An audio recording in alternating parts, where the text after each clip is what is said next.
Jair Bolsonaro apresentou ao STF uma queixa-crime contra Jean Willis. Ouve essa. O pedido é baseado em uma entrevista de Willis ao jornal O Povo, realizada em agosto de 2017, em que o parlamentar utiliza termos como fascista, racista, burro, corrupto, ignorante, desqualificado e canalha, entre outros. Jean Willis, segundo o advogado de Bolsonaro, revelou uma vontade específica de magoar e ferir o amor próprio de seu cliente. A queixa-crime de Jair Bolsonaro foi distribuída ao ministro Celso de Mello.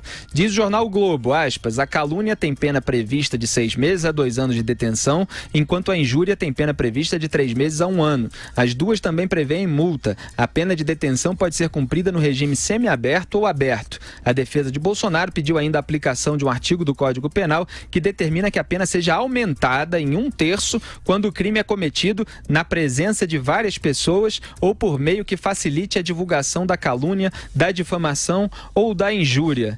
Augusto, tem muito xingamento hoje em dia de corrupto, ladrão e tal, muitas vezes até confundindo com coragem, você ficar acusando as pessoas disso. Isso é uma acusação séria. Se o sujeito não tem uma condenação a respeito, um processo é indicado? Melhor coisa é recorrer à justiça. Melhor coisa, em vez de você responder no mesmo tom, no mesmo nível e tal, recorre à justiça.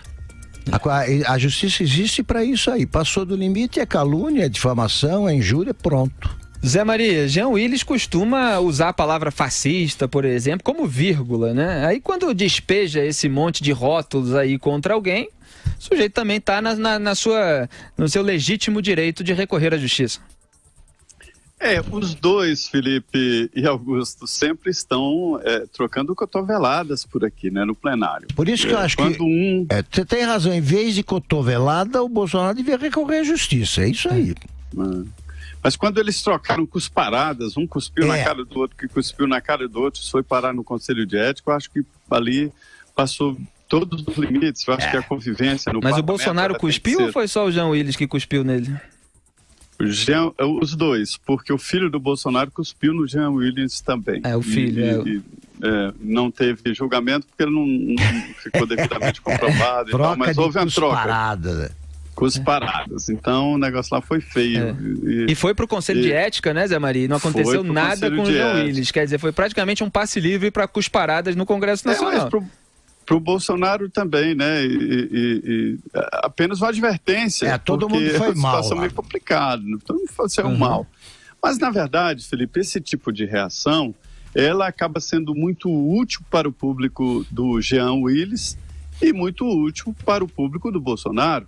Os dois pregam esse tipo de convivência mesmo. O Bolsonaro divulga vídeo aí nas mídias sociais, dizendo que não tem que ficar de mais ou menos, né, de coisinha, tem que ir para cima mesmo e tal, que é uma postura, né? Então eu acho que isso não é bom, isso não é política, mas agora Bolsonaro reage da mesma forma como estão agindo com ele, né? E o Bolsonaro foi... Exatamente, é exatamente esse ponto que eu queria chegar, que o Zé Maria falou aqui no final, que o Bolsonaro talvez tenha aprendido por não... Por exemplo, a Maria do Rosário chamou ele de estuprador. Aí ele reagiu daquela maneira intempestiva dele, e ele acabou sendo processado e denunciado. Quer dizer, de repente, se ele entrasse primeiro com um processo contra ela, poderia até amenizar o caso, poderia até vencer. Sempre é melhor. E ele foi muito criticado por não fazer isso, por não recorrer à justiça quando alguém o ataca e ficar respondendo de uma maneira intempestiva que pode dar problema. Então agora ele está fazendo o caminho que foi recomendado a ele. Vamos ver se vai ter sucesso nesse caso em relação ao Jean Willis. Agora, Augusto, houve também outro caso envolvendo o Bolsonaro, que você teve uma participação, porque o colunista do Globo, Lauro Jardim, deu uma notícia de que o Bolsonaro, para resolver problemas de segurança pública no Rio de Janeiro, não foi? Espalharia panfletos para avisar os traficantes, que a polícia subiria o morro. Não sei se é isso, eu peguei essa notícia por alto, mas se não, ele metralharia toda a favela, metralharia a Rocinha. E isso teria acontecido naquela entrevista que você fez com ele no evento do BTG Pactual. E que não é verdade, foi o que eu disse, porque o jornalista tem de prezar, acima de tudo, os fatos. Não precisa nem ter juízo de valor, é a verdade ou não. O Lauro Jardim, que é meu amigo e é um jornalista muito sério, ele costuma checar as coisas que publica, mas ele foi induzido em erro pelas fontes, porque alguém que estava presente a esse evento, que não foi proibido esse evento, foi fechado, era só se inscrever e participar, do BTG Pactual, eu fui entrevistador do Bolsonaro, entrevistei por mais de 1 hora.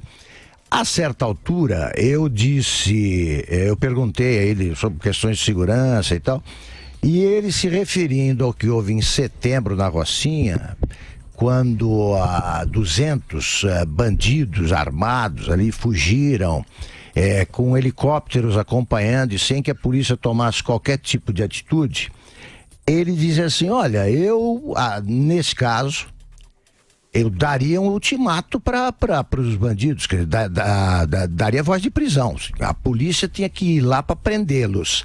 E se eles reagissem, a polícia devia também se comportar da mesma maneira. Ou seja, se os caras atirassem na polícia, a polícia também deveria atirar. Em nenhum momento ele se referiu a metralhar a Rocinha, o povo da Rocinha, dar um ultimato para a Rocinha, um prazo, não houve isso. O Lauro Jardim ouviu essa história que ele publicou, de que era uma espécie de solução final, de um cara que esteve presente ao seminário, a essa reunião. O Lauro checou com um diretor do Pacto que também embarcou nessa. Eu me dispus a fazer esse desmentido. Agora, o Morning Show, nosso programa, de que eu participei durante algum tempo, me ligou, da Jovem Pan, durante o carnaval, aqui da Jovem Pan, me ligou, perguntou o que tinha acontecido e eu contei exatamente isso. O Bolsonaro se referiu a esse episódio que foi muito semelhante, coisa que ele também mencionou, àquele de 2010 em que os caras fugiram do Morro do Alemão e a polícia olhando. Então foi disso que ele tratou, só.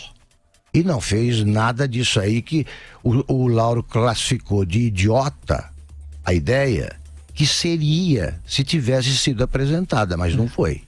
Naquela ocasião do helicóptero, foi muito criticado o então secretário de Segurança Pública, José Mariano Beltrame, por não dar ordem para a polícia fazer alguma coisa, porque tinha helicóptero lá com a polícia e os traficantes estavam fugindo armados pelo alto da favela, só que o que acontece é que havia transmissão ao vivo pela Rede Globo. E então para outros morros eles estavam exatamente. Indo, onde continuaram fazendo bandidagens. Aí